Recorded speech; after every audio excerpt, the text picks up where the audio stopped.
Welcome to How to Split a Toaster, a divorce podcast about saving your relationships from True Story FM. Today, what happens when your toaster is tipsy?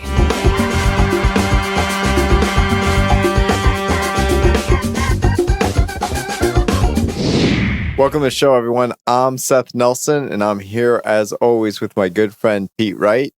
Today on the show, we're going to talk about alcohol and alcoholism. Soberlink is a tool used to identify, test, and communicate alcohol use. If you're in addiction recovery, you might think of this as your accountability partner.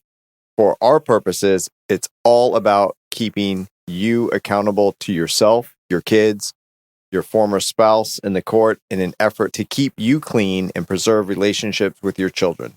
Chris Beck is VP of Business Development at Soberlink, and he's here today to talk about the tool, technology, the law, and advocacy. Chris, welcome to the Toaster. Well, thank you for having me. I appreciate it. I think this technology is fascinating, and I think it is even more fascinating using it in the context in which we are talking about it today, using it in relationship with the courts and how it works. I think in order to sort of just set up the conversation, we thought we would talk a little bit first, Chris, about the technology. What is it exactly that Soberlink does? And if alcohol plays a role in your relationship with your former spouse, what might you expect? And then we'll pivot and talk a little bit about how it's used in the courts and the advocacy work that you do. How's that sound? Sounds great. So introduce us to it. Our device is called Soberlink, of course. We do alcohol monitoring for child custody cases where one or both of the parents have been accused of abusing alcohol during their parenting time. So when two people get divorced and someone's being accused or someone has alcohol use disorder, that's where Soberlink comes into play. What's great about Soberlink is that we are, as you said, used as an accountability tool. They can blow into our device at any time, anywhere, and get immediate results of their BAC. So our device actually is a high-tech breathalyzer where we've combined it with a camera and a wireless way to communicate it to anyone that's associated with the monitoring agreement. So imagine you blow into this device. It's taking a picture of you as you're blowing into it. It uses facial recognition software to confirm your identity. And then it sends it to everyone that's on the agreement or associated with it. So immediately you know if that person that's with your kids is sober or not drinking at the time they're doing their parenting. So very interesting how it all kind of takes place, but it's an empowerment tool at the end. And that's really what we'd like to talk about. What I told my wife just before we walked in, I said, what do you think about this? What would you want to know? And of course, we're married and not going through a contested divorce, and alcohol is not really an issue. But her first question is, which may have been a leading question, how much can you drink and not get pinged by Soberlink before it's just going off our standard like blood alcohol rates? It is. So it's a zero tolerance system. So like if you were in the criminal courts, a lot of times nothing gets registered as a positive until you're over that 0.02. But with family law, we want to be zero tolerance. We want to know if there's any alcohol in that person's system, at the time they're with the kids. So it registers anything over a 0.005. So I have one beer, I'm going to test positive for sure, even 2 hours afterwards. Based on my elimination rate. Now, everyone's elimination rate is different. Depends on your size, how long you've been drinking, male, female, all these different things. So there are a lot of different things that come into play. But for me, I can have one beer, 2 hours later, still test positive. Okay. Not that I'm here to try and teach people how to trick Soberlink, but immediately my head goes into scheduling. Asking for a friend, right? Right. I know where you're going, Pete. We talked about this before we came on, Seth, and you immediately ran into, started running off stories of how the technology helps you in court in terms of the people that you're representing. Oh, I think even before we get to court, I think Chris kind of hit it on the head at the very start when he said, if you are suffering from alcoholism, Chris used slightly different terminology, or whether you're being accused of it. So I think that it can be used two ways, and the different ways are one of perception. If you're being accused of it and you are convinced you are not suffering from alcoholism, this is a very simple way to quote unquote prove that you don't have an issue. So the way that I have advised numbers, I mean, I can't even tell you, Pete, how many clients I've and how many times these issues come up, okay, is look, if you get Soberlink, you buy the device, you subscribe to the subscription, and Chris will ask more about how all that works later. But before you pick up the children, an hour before, I want you to blow into that. And once you pick up the children, you don't want to do it necessarily in front of them, depending on how old they are and all what's going on and whether they have knowledge base on this, right? But within the first 20 minutes of having the kids, you pick them up, you bring them home, you get them a snack, you excuse yourself to the bathroom, you do a quick blow. Because it takes how long, Chris? Yeah, I mean, in 60 seconds, you're able to get the device, and it's 4 seconds of breath. So, it's not very long to actually complete that test. Right. So you do that, you have a clean read, right? You drop the kids off 4 hours later because you just had them that afternoon, whatever the case may be. And within 10 minutes of dropping them off, you blow again. So now you've gotten a blow an hour before you pick them up. So there's no issues. 10 minutes, 20 minutes after you have them. And then 10 minutes after you weren't drinking that time.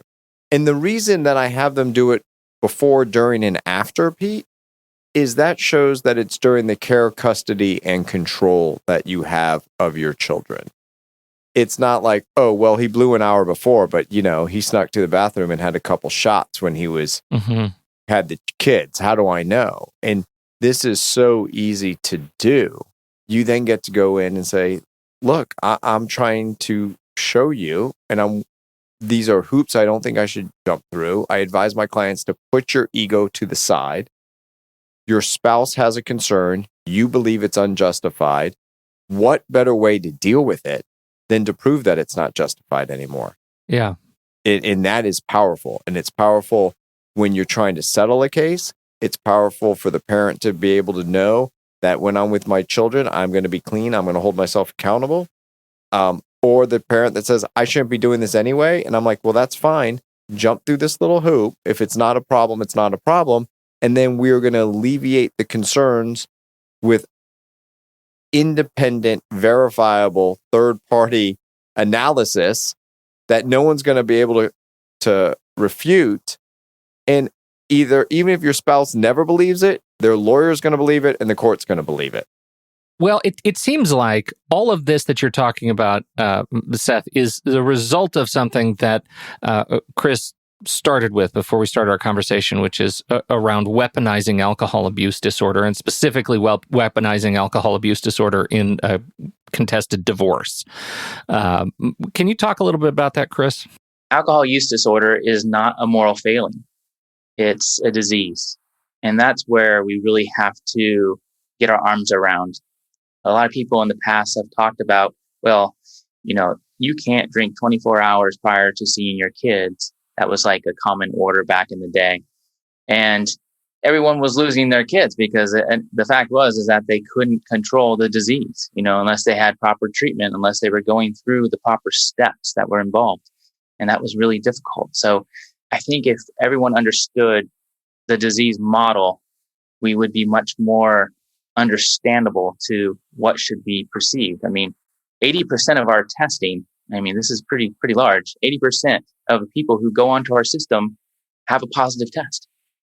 And that just tells you how difficult, it is to stop drinking, how difficult it is to help the people that we serve. 80%. Do you have any sense of people who report they have an alcohol problem or an alcohol abuse disorder before they join the system? That's probably a good point there, Pete. And I do not have that data.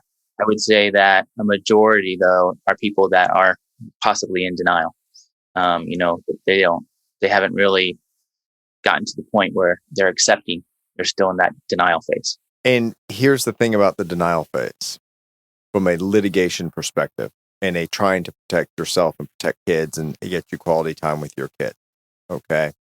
Even if you're in denial and you're like, I don't have a problem, but you agree to go use Soberlink, if that's what keeps yourself accountable for that weekend that you have your kids, then it's doing its job. You're doing your job when you have your kids.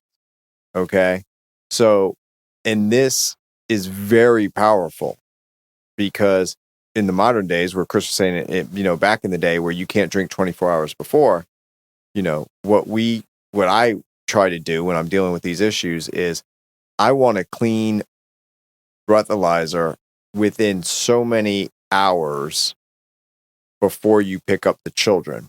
And it's got to be enough time where if it comes back where you've been drinking, you forfeited that time, but the other spouse has to make arrangements to pick up the kids. You can't do that 5 minutes beforehand, right?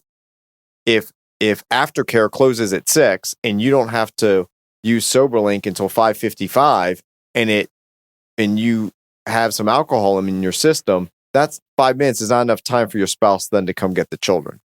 So it's got to be, you got to work on some logistics with this to make it seamless for the kids. So you figure out, okay, if it comes back where there's alcohol in the system, mom will be notified immediately or dad will be notified immediately. So the other parent then has the hour to go pick up the children. Okay. And then they pick up the kids and then it's more seamless. And it's not this craziness at pickup drop off. Right. And then you also have mechanisms of what happens is when you have the children, if you slip up. So it can be very powerful, but you got to think about logistics so we know when, where, and how is it going to be implemented if and when it comes back a positive test.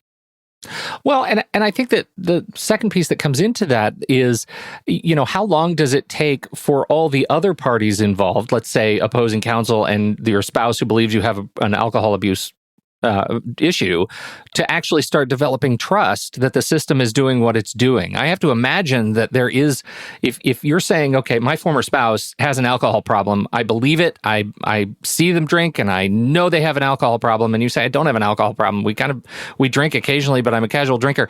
I imagine it's going to be hard for the former spouse to say, okay, I see the data now. I trust it. How long does that take before you stop contesting every single drop off and handoff? Yeah, I've seen a lot of different timelines that you're describing there, Pete. I've seen where people just want to see it for 30 days, but then I've seen it drag on for 2 years, and they're never going to trust their ex, no matter what is put in front of them. So I've seen all parts of that spectrum, and I'm sure you have too, Seth. And I think what Chris said at the end is there's some that will never trust the data. Yeah. And ultimately, as the person who is the one using the technology to prove to themselves, the court, opposing counsel, whoever it may be, independent third-party data, your goal is no longer to persuade your former spouse that you're healthy. Your goal then shifts to say to the court, I am healthy. I've been doing this while we've been litigating for the last 12 months, Judge. I haven't had one positive test. And therefore, I don't believe I need to be monitored. And I've been doing it voluntarily. I wasn't even court ordered to do it. Or I've done it for 3 months or 6 months. We're all good. So at that point, a judge, in my experience, has been like, okay, we're good. I've rarely seen where a judge says, you will continue to do this by court order until the children are 18. Okay. The other thing is on parenting classes or parenting issues like this, the older the children get, the safer they become, because they can look at the parent and say, I'm not getting in the car, or call the other parent, I need you to pick me up. Yeah, they have will of their own. Right. Yeah. When you're 3 years old and you're strapped in a car seat in the back seat, you have no control. That's a great point. So, Chris said a great point. We got to make sure we emphasize that when we play this podcast, Pete. I like that. Yeah. Giving me some props there, So well, and it's not as though Soberlink has not done the homework. When you look at the device, I I love it because I'm a nerd. But I look at this thing, and it's got the facial recognition. I assume that's set up at the time of, if in this kind of a scenario, you'd set it up in front of witnesses that says, okay, I am who I say I am. This is my picture, and I'm facially, tied to the device. Is that, can you walk us through how the setup works for people who are concerned? The setup process is once they have signed the monitoring agreement, we know all the parties that are involved. They know the expectations and how to do the testing protocol. They would call our customer service team and they would run them through the very first test. And we make sure that we have a photo on that very first test that becomes the master photo, which then is used upon every other test. Now, the concerned party or the attorneys can get that photo of the very first test to confirm that it is who they say it is. But we've never once seen that someone's able to beat the system through at the very beginning, having someone else, activate the device. And the technology takes into account beards and facial changes and glasses and things, I assume. It does. It actually gets smarter as it goes on. So as facial hair grows in, it will start accounting for that. And then as it gets shaved off, it will account for that. So yes, we do ask that you remove hats and glasses during the test. But, as we've seen, our facial recognition software has really been extremely successful in driving identity. Seth was wondering about face tattoos because he's considering something. His boxer is got a favorite boxer who he's got. Yeah. I don't want to name drop, but he's got some Tyson fantasies.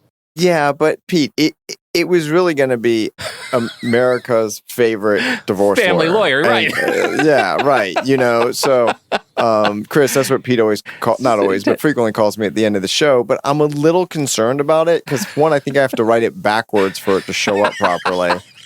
And there's no spell check on tattoos, right? Accurate. So, that's true. Yeah. Or typos or whatever. So, I'm giving it some thought. But Pete, you raise an interesting point about being a nerd because you get all excited about the technology. Yeah. And I was all excited because Chris mentioned more than once the monitoring agreement. I'm like, that sounds like a contract. I can't wait to talk about this. Absolutely. Yes. We're here all day, every day. So, Chris, here's my assumption. Correct me if I'm wrong, please. That is basically an agreement on who's going to get the results of this test. And you're not, Soberlink's not allowed to send it on to anybody else, only who's listed. And does that get plugged in and show up via a text messages or email or a smoke screen? How do those people get that? Can I share it with Instagram or TikTok? We all the results are shared only with those individuals who have been listed on the monitoring agreement. So Seth, you're exactly right. And one reason why we use facial recognition instead of submitting a photo to individuals is, Pete, we don't want it on TikTok. We don't want those photos on Instagram. They're not flattering. And that's another way that we see other systems being weaponized. So we want to make sure that everything is very compliant with HIPAA, and we make sure that when people call in, we check their email. And also the second identity is making sure that we have first and last name. And so that when we check before we give any results, they're part of that monitoring agreement. That's why I always say, make sure attorneys are listed on the monitoring agreement, because then it makes it a little easier to get all the results. And on that same point, when we go to CLEs, Pete, continuing legal educations, I always like to talk about practice tips. And for the attorneys out there, a practice tip is make sure whatever agreement or court order that this might be putting into the system, so to speak, you're saying that it can only be used to monitor. The receiving party cannot make a copy, can only use it for court purposes, cannot republish it, can't do a screenshot or a screen save, any of that stuff. You really want to protect it because the goal is to keep kids safe. And you want to encourage the person who you're saying has an issue to enter into this agreement voluntarily, or you're trying to persuade a judge to order it. And the more protections you give on what I'll call collateral damage, as opposed to saying focus on the issue at hand, keeping kids safe, the higher likelihood a court is either going to order it or you're going to get an agreement. And if you're truly worried about keeping your kids safe, you don't care about whether you get to post it on TikTok or social media. You care that that comes back clean when your spouse or former spouse, parent of your child, has care, custody, and control of the children. What is the practical difference between choosing to test during parenting time versus just daily consistent testing day after day after day? Why would someone need to test daily if they're not seeing the kids daily? Our program level 2 is the daily testing program that we have, where we're actually testing on a schedule 2 to 3 times a day. And that is more of our treatment model. So this is something where we're trying to get that individual to see some change in their behavior, their cognitive behavior. So the repetition of those tests and seeing that they're compliant day after day gets them to that next level and gets them through their treatment. It's validating all the things that they have set up, to get to where they're at. And, again, it's just something that is repetitive on a test. It's not something that they're anxious about where it becomes random testing. We want it to be scheduled. We want it to be a new behavior that is created. From a litigation perspective, Pete, and I've made this argument both ways in court, in Florida, check your local jurisdiction, there has to be a nexus, a connection between whatever behavior you're concerned about of the other parent and the children. So one argument is you have a week on, week off schedule. Why does it matter, to your question, Pete, if on the week off, if he doesn't have the children or she doesn't have the children, if they drink all week? If they drink Monday through Friday, they drop the kids off Monday at school, they started drinking Monday afternoon, they don't pick them up till Monday afternoon the following week, and they drink straight through till Sunday. One argument is no impact. They weren't on the phone with the kids, they weren't FaceTiming with the kids. You just have week on, week off. You see your kids for a week, you don't talk to them for a week. That's one aspect. The other aspect I think you just described a reason for us to do a whole different podcast episode. Right. We're going to need to talk about that another time. But the other flip side of that coin is, to Chris's point earlier, is alcohol abuse disorder is a daily struggle.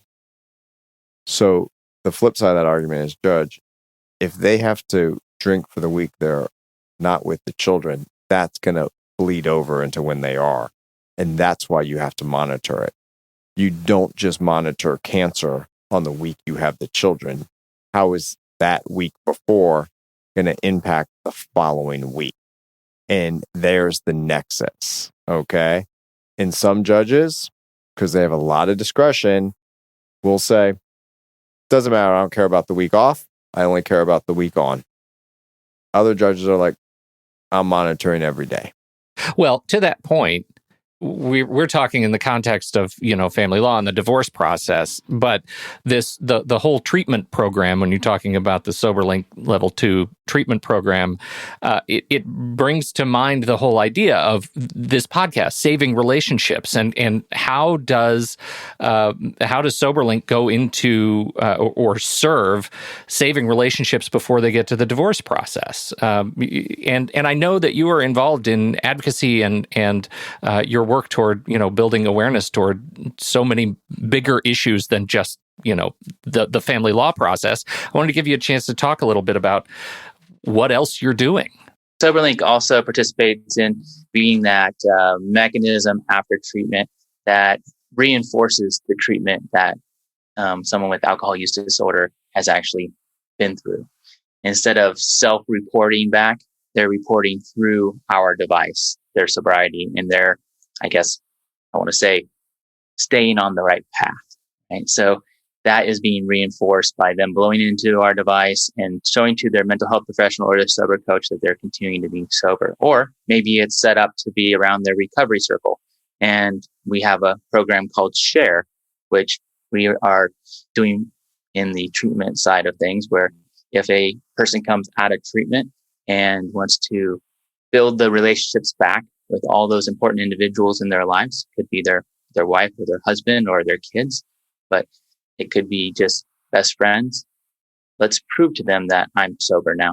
And I will send you my sobriety results and documented. And if I do have a slip, you're there to help me immediately, get me back on the right path.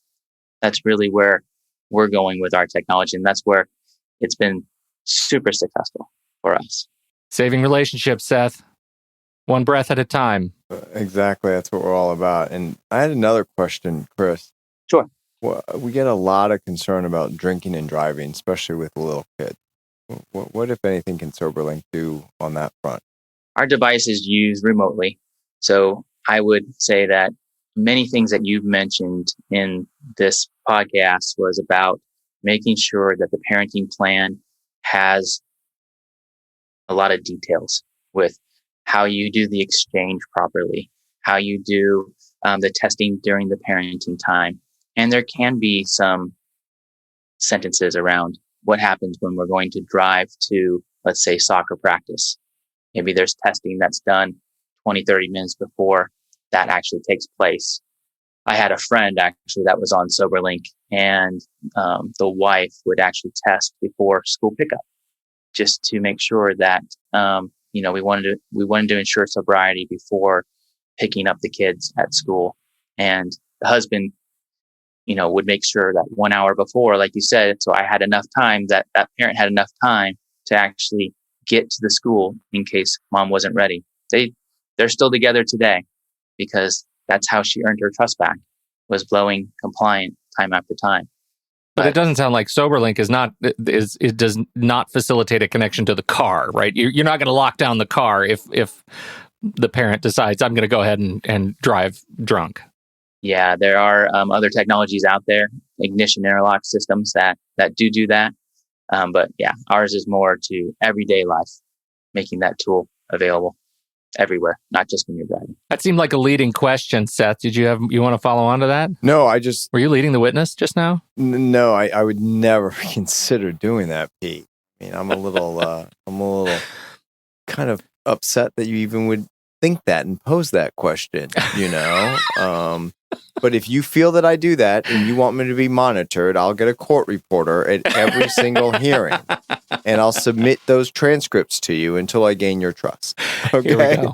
That's it. That's all I want. It's all I wanted to hear. No, I think the point of that is, what other technologies are out there, because I know you're the tech guy, and to see what we can do to keep people safe and having those specificity or the specifics within any agreement, monitoring agreement, temporary parenting plan, contract, any legal term you want to throw at it is kind of critical. The other thing is, which we haven't mentioned, is if you just fail to take the test. Practice tip, it's a deemed fail, right? If you don't take it and just don't do what you're supposed to do that hour before pickup, and there's no notification that goes out, then that's deemed a failed test. And it's just as bad as having it in the system. So you don't get the benefit of the doubt when we're coming to these serious issues. Any issues with jurisdictions? Can you use Soberlink everywhere you want to use it? We've been used all across the U.S. in every single state by county. We have not hit every single county in the U.S. That would be impossible. But we also are used in Canada and overseas. So yeah, we've had a lot of success, but especially when there are some issues with the family law code, we see a lot of the voluntary that Seth mentioned, where the two parties will come together and stipulate that they'll use our device because it's the least invasive device out there, and you can use it discreetly. And like you mentioned at the very beginning, the kids don't even need to know about it. It's a serious issue. And I think my just like gut feeling on all this from my years of practice is it doesn't have to be weaponized. It's about keeping your kids safe. And it's about showing yourself that, hey, I'm doing what I need to do.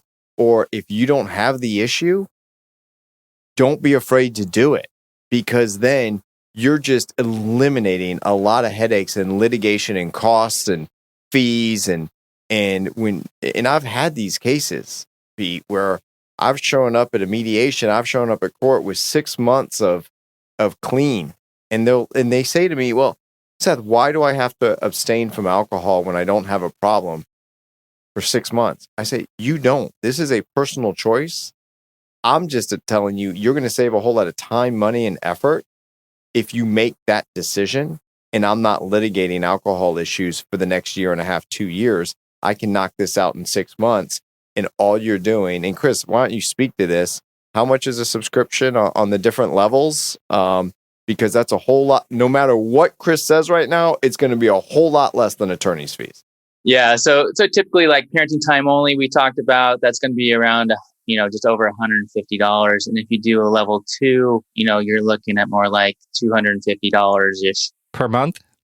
That is per month. So, but we have different ways that you can actually send messages to the people that are associated with the monitoring agreement. So the prices will vary a little bit. But I always recommend real-time results, and you can get those through emails that are sent 60 seconds after the monitor client takes the test. That's the most popular program we have, the one I always recommend that is needed in these types of cases. Couple $100 a month. Go call your divorce attorney, ask him how much he is an hour. Or she. Yeah. Incredible technology. And it's, it's deeply personal. And, I think back to, I've got a granddad who drank himself to death that I never really got to meet because he died of alcohol poisoning when I was 2. And I think about this technology and I think, you know what? I'll be damned if he probably wouldn't, have been here around for most of my life. Had something like this existed at the time. So it's a rough journey. And I know it is a big deal in our culture right now. And any technology that can keep us saving relationships and saving lives is nothing to joke too much about. So we sure appreciate you being here and educating us. Chris, any final words you'd like to share? I want to say thanks for having me, both Seth and Pete. It was a privilege. And if you do have any questions, or your audience has any questions about our technology, they can go to www.soberlink.com. If it's regarding family law, we have a specific family law section. But if it's just more about documenting your sobriety individually outside of family law, we do have a treatment side as well that they can click on. Good service, everybody. Check it out. Links in the show notes. This has been fantastic. On behalf of the generous Chris Beck from Soberlink, and you know him, America's favorite family law attorney, Seth Nelson. I'm Pete Wright. We'll catch you next time right here on How to Split a Toaster, the divorce podcast about saving your relationships.